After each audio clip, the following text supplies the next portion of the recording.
Presidente da República inaugura novo edifício do Ministério da Economia e Finanças. Detido o presidente do Conselho de Administração do INSS, indiciado de corrupção passiva e abuso de cargo. Mais de 450 atletas com problemas de saúde nos Jogos Escolares de Manica.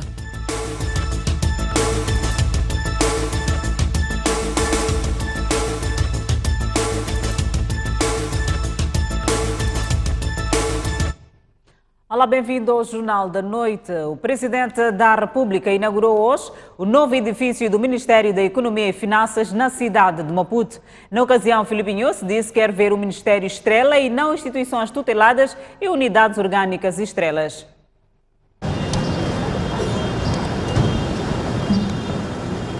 Foi à meia da manhã que o Presidente da República, Filipe Nyusi, chegou ao novo edifício do Ministério da Economia e Finanças, onde foi recebido pelo Ministro e com danças tradicionais. Descerou a lápide e cortou a fita, simbolizando a inauguração do edifício. A seguir, visitou um dos 19 andares que compõem cada torre. A cerimônia terminou com um breve encontro com os funcionários do Ministério. Aqui saudou o Ministério por ter conseguido dirigir a economia do país numa situação em que o governo não dispunha de apoio de parceiros internacionais e, por isso, teve que sobreviver com receitas internas. A apuração gradual do desequilíbrio entre receita e despesa. Esta operação, receita menos despesa, foi gerida com perícia. E talvez de todos os momentos onde o nosso déficit orçamentário passou de 13% em 2014 para 8% em 2018. Filipe Nyusi apontou alguns desafios que se colocam a este Ministério, que é a necessidade de todas as instituições tuteladas e unidades orgânicas trabalharem como uma equipa unida e coesa. Não é possível haver estatísticas da sede do Ministério e estatísticas do Instituto Nacional diferentes. Não é possível, significa que não há trabalho. E nós nem queremos estrelas aqui, nós queremos o Ministério estrela, não queremos setores estrelas individualmente, queremos um Ministério que é estrela. A estrela maior é o povo. Então, para isso é preciso a orquestra jogar. Falem antes de nos dizer aquilo que é. Não é cada um dizer o que quer, o que pensa, eu dizer que sabe mais. Não há quem sabe mais é o dono, que é o patrão, que é o povo. Numa machamba, o capim que cresce mais sozinho, é fácil o dono, quando chega, ele se tira com mão. Agora, aqueles estão juntos, ele não consegue tirar tudo, porque não veio, não viu. Há de ser tirados como capim. Está a crescer sozinho. Você tem que, se toda a gente, todo capim está no mesmo nível. O sozinho, você cresceu como?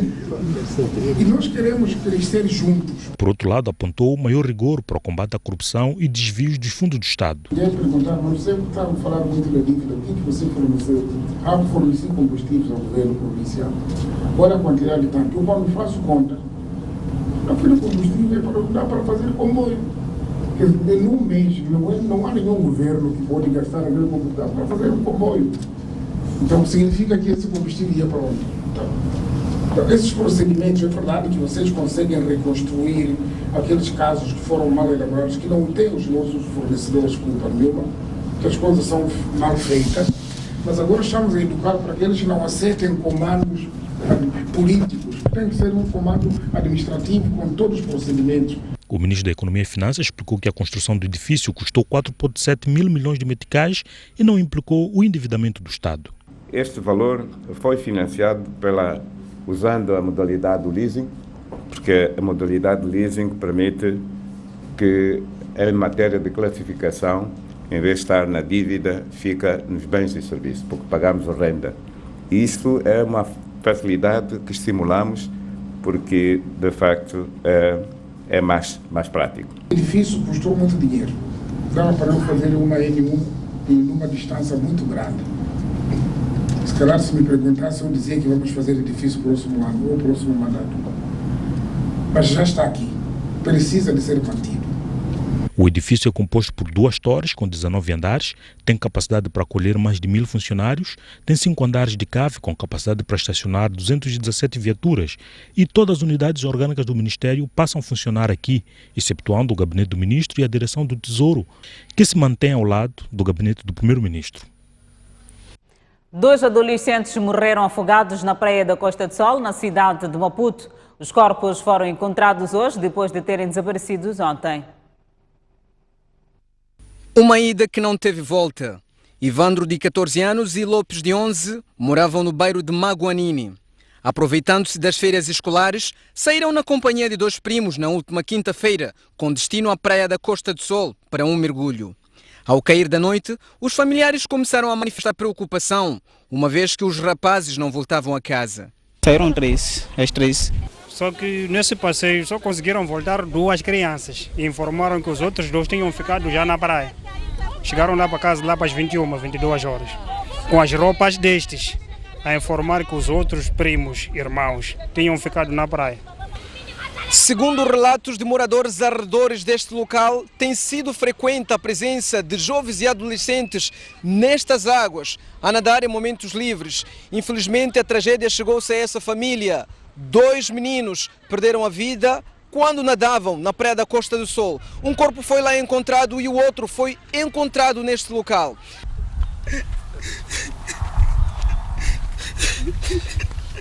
A avó de um dos finados fala dos últimos momentos que teve com o neto na fatídica quinta-feira. Só depois de andar do tempo, eu perguntei um que estava aqui, onde está Ivandro? Disse que ia para a praia. Ficamos. Isso soube quando voltou um dele de mais novo, quando voltou aqui. Chegou aqui às 21 e perguntamos onde que está Mano. Ele disse que Mano entrou na água, já não saiu, não lhe vi mais. No seio dos familiares dos finados, a agonia é grande. O que mais se ouve são os choros.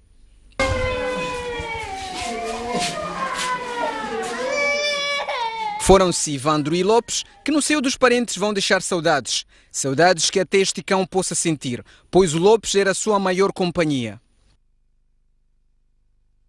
Voltamos a atividades do Presidente da República na província de Cabo Delgado. O Presidente da República, Filipe Nyusi, inaugurou hoje um novo banco no distrito de Mecufe. A agência bancária foi a primeira infraestrutura inaugurada pelo Presidente da República, Filipe Nyusi, na sua chegada ao distrito de Mecufe, no centro da província de Cabo Delgado. Trata-se da primeira infraestrutura do gênero em todo o distrito e veio por fim ao sofrimento da população local. Era muito sacrifício, às vezes ir na cidade depositar ou procurar recursos de M-Pesa. Banco é o nosso grande celeiro em que podemos guardar os nossos valores, seja pouco, mas temos que guardar no sítio seguro. Além da agência bancária, a população de Mecufe testemunhou a inauguração da primeira escola secundária do distrito, com cerca de 10 salas de aulas, uma sala de informática e um bloco administrativo. A infraestrutura custou cerca de 3 milhões de dólares norte-americanos do orçamento do Estado e do Banco Islâmico de Desenvolvimento. Depois de inaugurar as 2 infraestruturas, Filipe Nyusi orientou um comício. E nós lançamos este ano o projeto Um Distrito, Um Hospital, portanto um hospital com serviços básicos todos, e esse distrito também, próximo ano, vamos construir também um hospital distrital, onde vão operar pessoas, vão baixar pessoas, vão ter maternidade maior, etc., aqui em Mecufe. Entretanto, para manter as conquistas alcançadas e continuar a promover o desenvolvimento da província e do país, Nyusi terminou o comício com um apelo especial aos jovens. Eu quero pedir aos jovens de outros distritos, incluindo alguns já apanhamos, saem daqui, vão se juntar àqueles malfeitores que estão a assassinar a população em Mocimboa, em Nangade, em Kisanga, em Macomia, em Palma. Estão a se juntar, uns saem das nossas casas.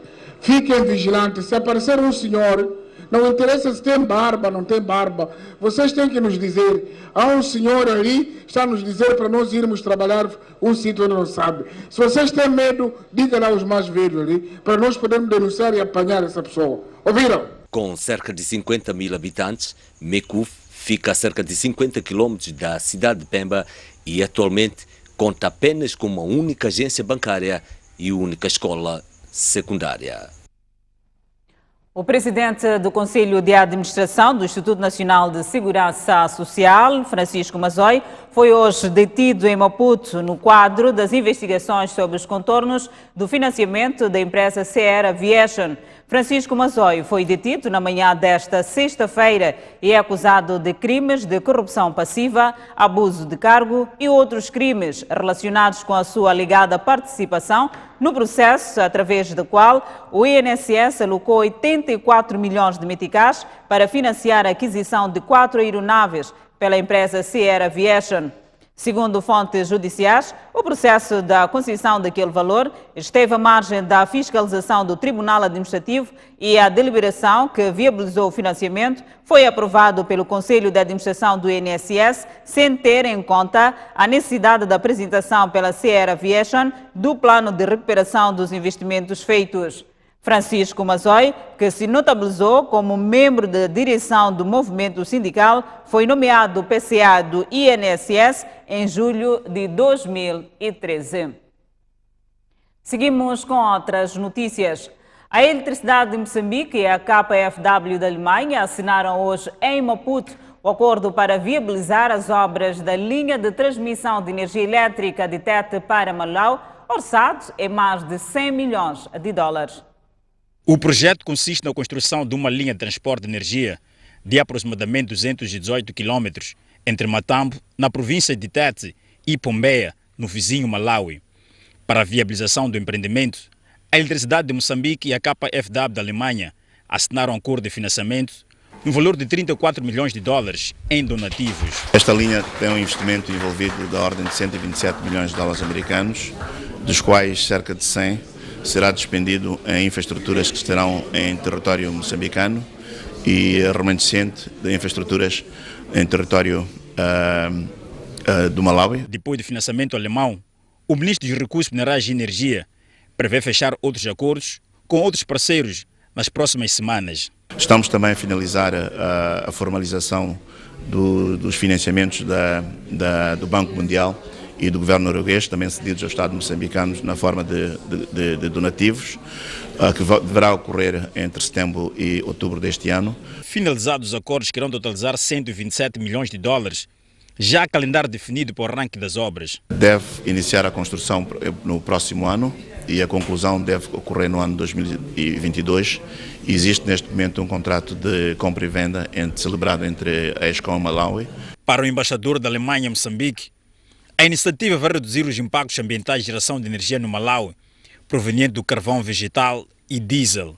A nova linha de transmissão permite que o Malawi reduza este tipo de geração de energia através da importação de eletricidade gerada em Moçambique. Os acionistas da petrolífera norte-americana Anadarko informaram hoje em Maputo que a venda dos seus ativos na área 1 da bacia do Rovuma não vai comprometer o projeto de gás natural liquefeito neste bloco. Uma semana depois do anúncio da venda dos ativos da Anadarko na Argélia, Gana, África do Sul e Moçambique, por 55 bilhões de dólares desembolsados pelo Ocidental, a direção desta companhia em Maputo esclareceu em comunicado enviado à nossa redação que não haverá alteração do cronograma de exploração do gás natural liquefeito da área 1 da bacia do Rovuma, na província de Cabo Delgado. Mesmo com a venda, a Anadarko indica que continuará como subsidiária integral da Ocidental, com os acionistas pré-fusão da Anadarko a deterem aproximadamente 16% das ações ordinárias. Depois de concluída a venda, a Ocidental vai se fundir à francesa Total. A Ocidental está fortemente comprometida em garantir que durante o período em que for proprietária da Anadarko na área 1, a direção e o cronograma do projeto permaneçam inalterados. Refere o comunicado. Das discussões com o CEO da Total, foram reforçados os compromissos para com o projeto. Gostaria de reafirmar a importância da Moçambique LNG para a Total, onde nos tornamos o operador. Este é um ativo único que se encaixa perfeitamente na nossa estratégia e nas nossas competências. Tenham, por favor, certeza do compromisso da Total em trazer o melhor das nossas capacidades humanas, técnicas e financeiras para fortalecer ainda mais a execução do projeto sobre as bases sólidas estabelecidas pela Anadarko e seus parceiros e implementar o projeto Moçambique LNG no interesse de todos os envolvidos, incluindo o governo e e o povo de Moçambique. Leste na nota da Anadarko, que cita o CEO da Total. A Administração Nacional de Estradas admite a possibilidade de rever as taxas de portagens cobradas no uso da ponte Maputo-Catembe. Numa primeira fase, a medida poderá beneficiar os utilizadores frequentes. Recentemente, a STV exibiu uma reportagem onde moradores da Catembe manifestavam preocupação face à taxa de 160 meticais cobrada a uma viatura ligeira, incluindo motorizada, por cada viagem ao usar a ponte. O sistema de desconto em aplicação para usuários frequentes não está a dar resultados. Sem dinheiro para garantir a travessia durante o mês, os moradores deixam seus veículos neste ponto e entregues à sua sorte.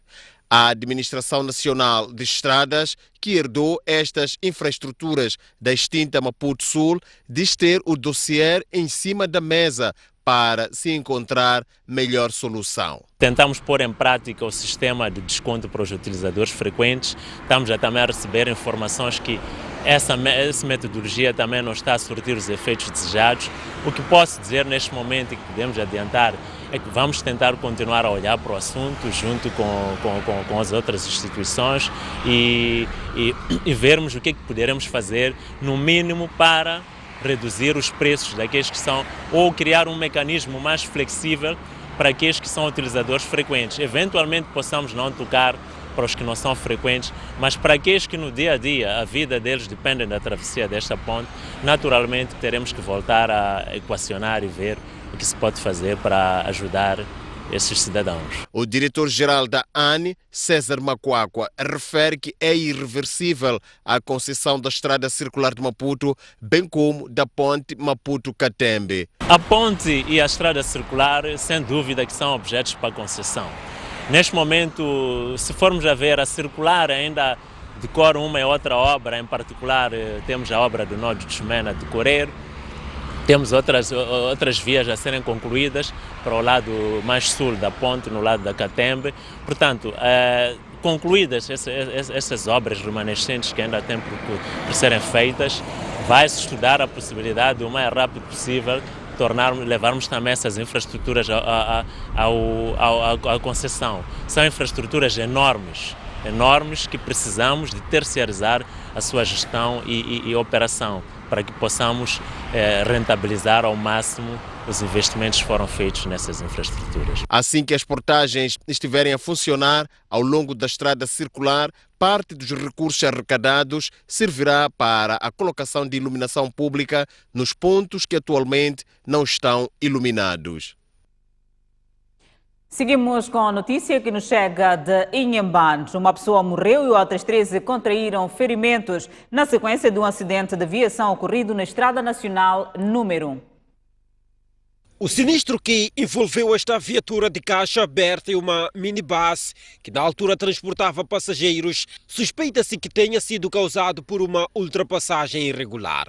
Os dois estavam a vir de Massinga, ficaram aqui, fizeram outra passagem, então o outro passou, o outro se acidentou com este que vinha de Inhambane.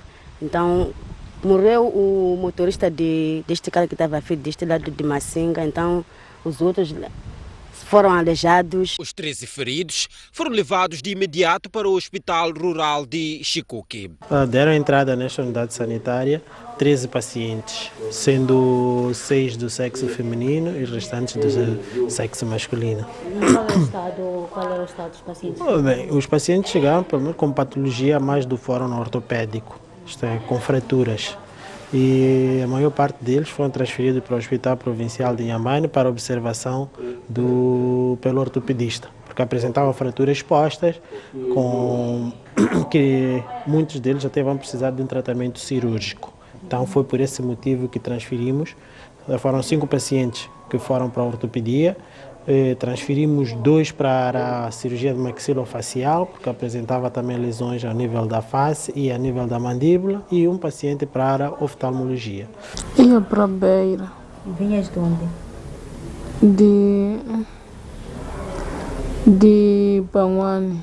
Em relação ao acidente, as autoridades policiais do distrito de Morumben não quiseram prestar declarações a respeito, alegadamente porque o comandante estava ausente.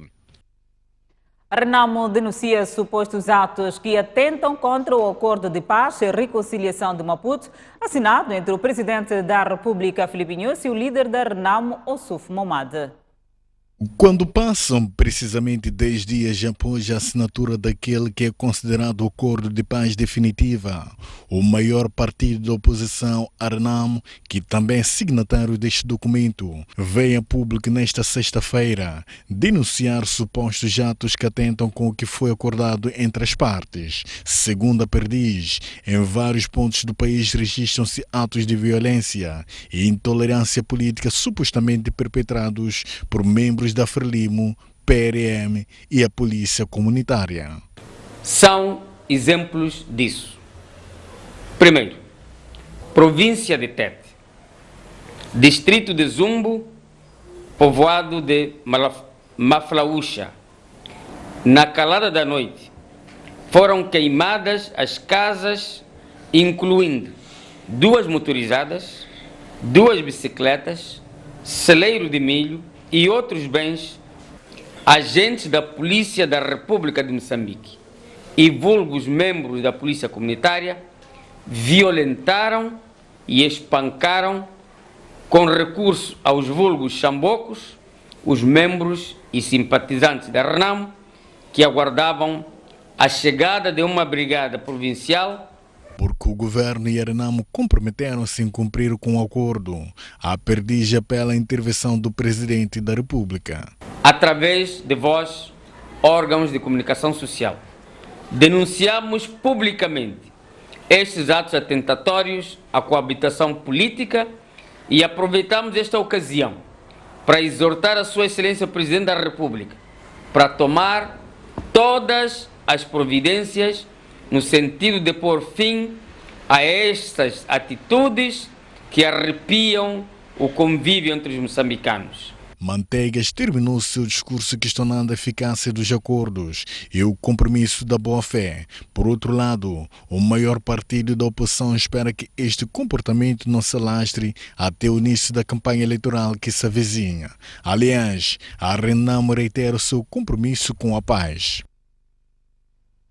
Pela primeira vez em 24 anos de existência, a Universidade Católica de Moçambique atribuiu o título acadêmico de doutor em Direito. Rizwan Mubarak apresentou uma defesa em que problematiza o papel do legislador em assuntos de defesa e segurança nacional e internacional.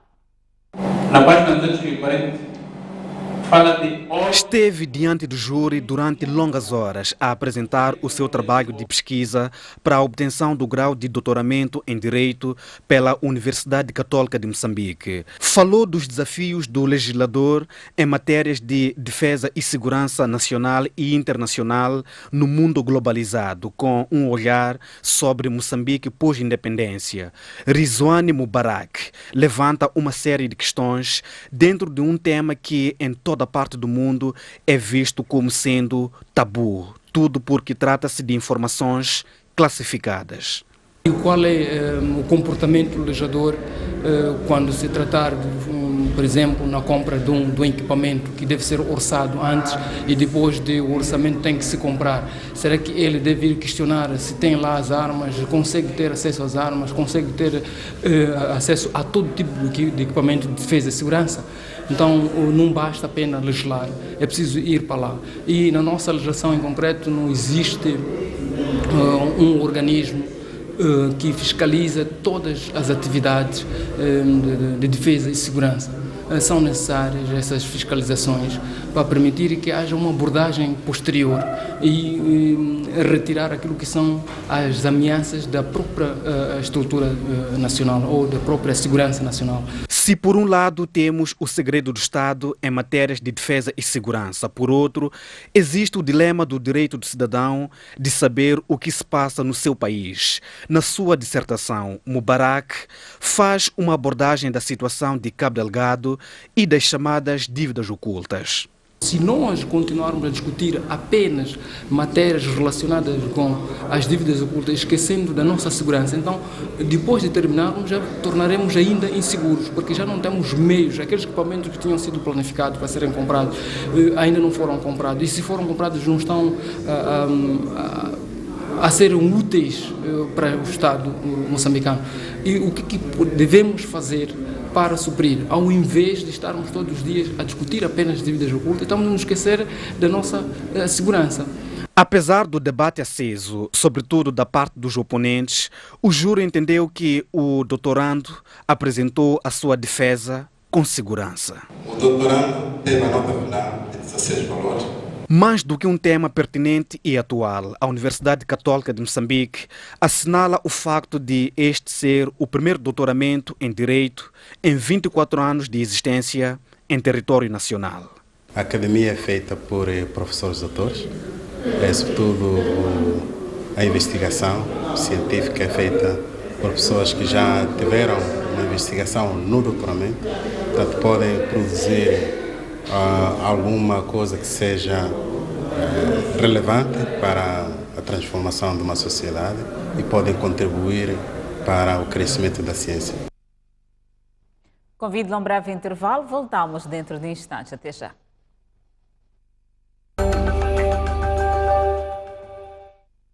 De volta ao Jornal da Noite.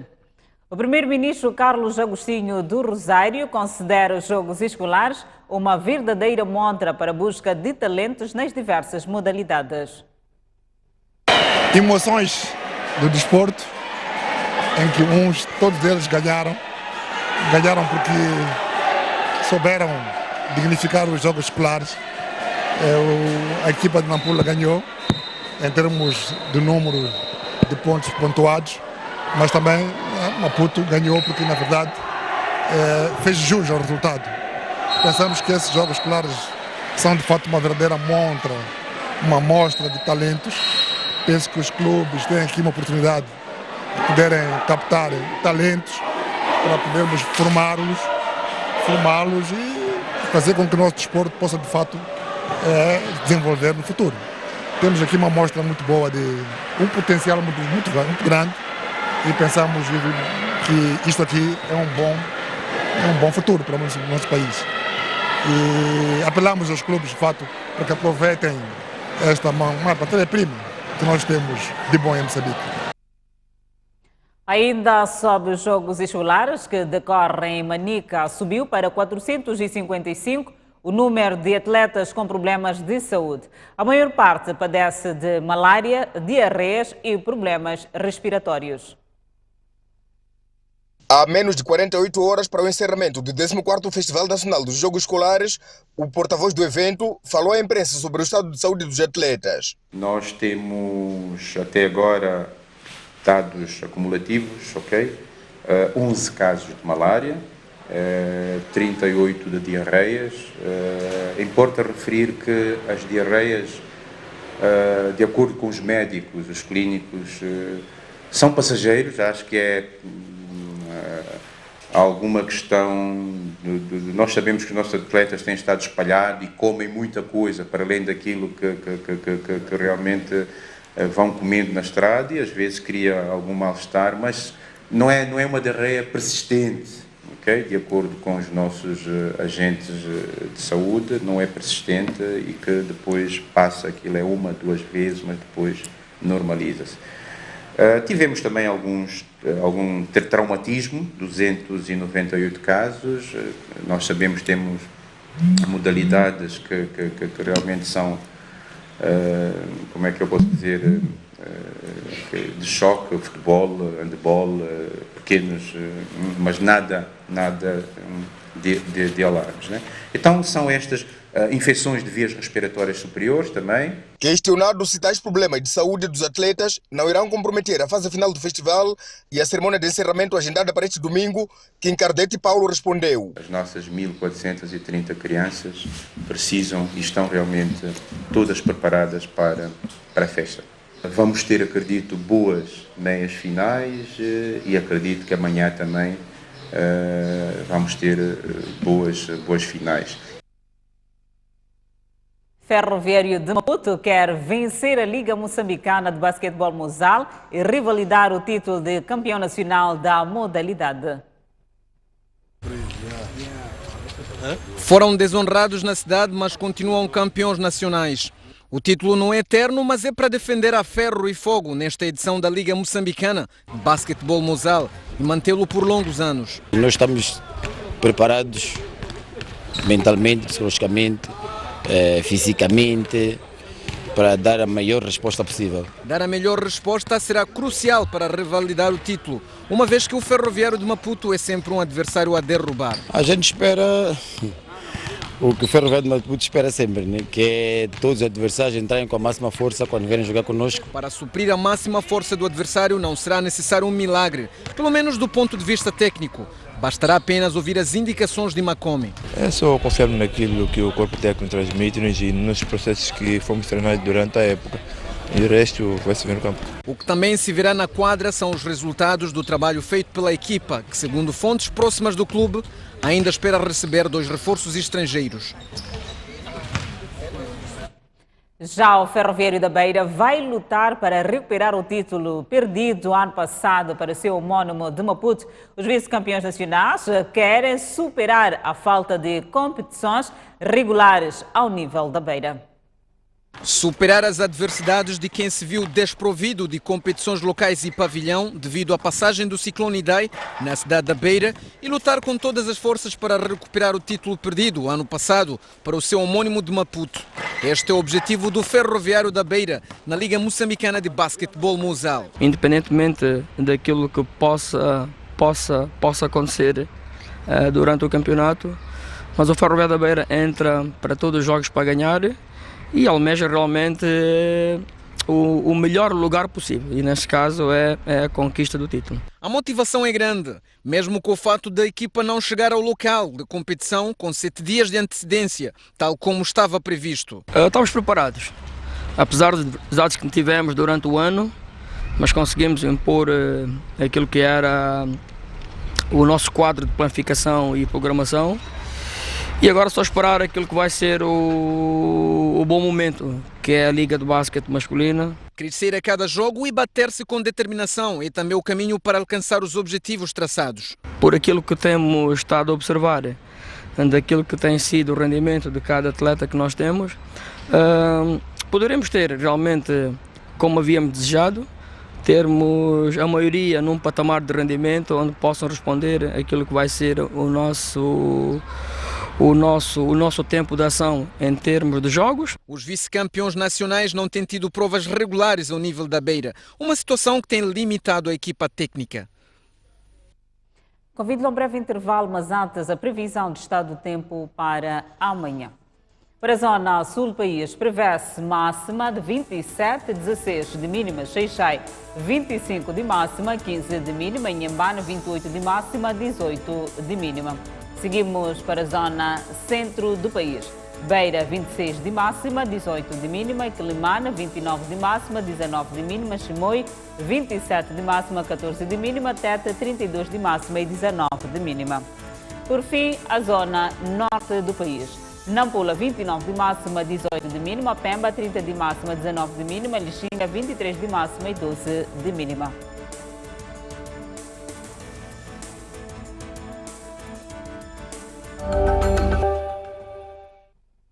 De volta ao último bloco do Jornal da Noite. O Sindicato de Motoristas de Matérias Perigosas decidiu hoje suspender a greve, alegando que já há condições necessárias para uma negociação. A medida foi tomada após a nomeação do mediador. Um dia depois do Sindicato Independente de Motoristas de Mercadorias ter desconvocado a greve, esta sexta-feira foi a vez do Sindicato de Motoristas de Matérias Perigosas de anunciar uma trégua. Com a nomeação do mediador da Direção-Geral do Emprego e das Relações de Trabalho para dar início às negociações com a ATRAM, uma associação dos patronatos, o Sindicato de Motoristas de Matérias Perigosas disse que já estão criadas as condições para o diálogo, informou Notícias ao Minuto. A suspensão da greve é uma medida temporária que entra em vigor assim que o governo português der início. A reunião está ainda para ser convocada. Há 5 dias que os motoristas portugueses entraram em greve, reivindicando o cumprimento do acordo de maio, que inclui o aumento salarial. A ATRAM vem insistindo que não há razões para o aumento, pois os motoristas ganhavam o suficiente. Esta é a segunda vez que Portugal enfrenta greve de combustíveis em menos de 5 meses. Augusto Tomás, o antigo ministro de Transportes de Angola, foi ontem condenado a 14 anos de prisão e 18 meses de multa por desvio de fundos públicos. São raros os casos em que altas figuras ligadas ao poder sejam levados à barra do tribunal e condenados em África. Entretanto, em Angola a situação começa a ser diferente.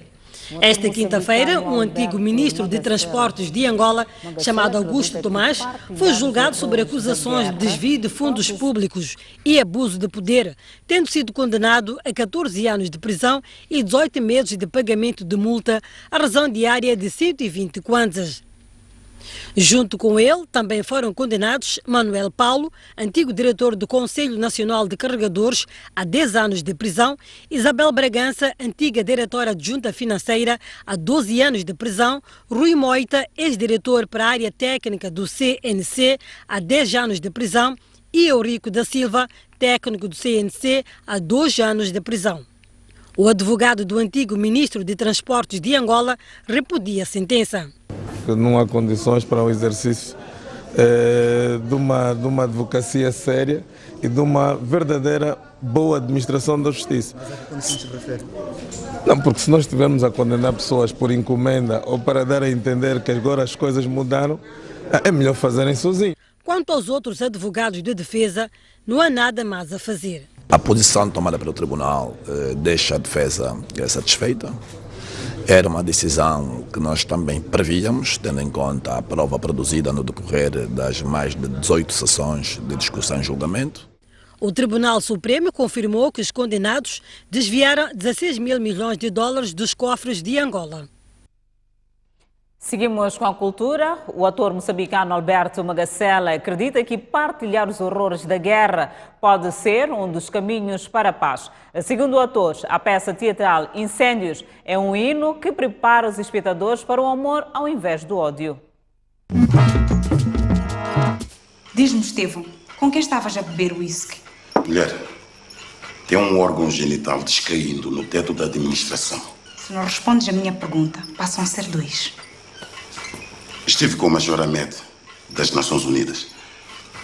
Assuntos de segurança local. Eu, se fosse a ti, preocupava-me com a tua segurança. Este copo tem batom, homem. Agora eu é que sei dos hábitos desses estrangeiros. Se estiver aqui um soldado escocês, não me vai chatear por causa da saia, pois não? Alberto Magacela é um dos mais importantes atores moçambicanos da atualidade. Vive e trabalha em Portugal desde 1995. No entanto, algumas vezes tem vindo à terra natal para participar em projetos como O Último Voo do Flamingo, filme de João Ribeiro. Não dormiu porque está apaixonado. Nem que ele tivesse deixado, não ia adiantar nada.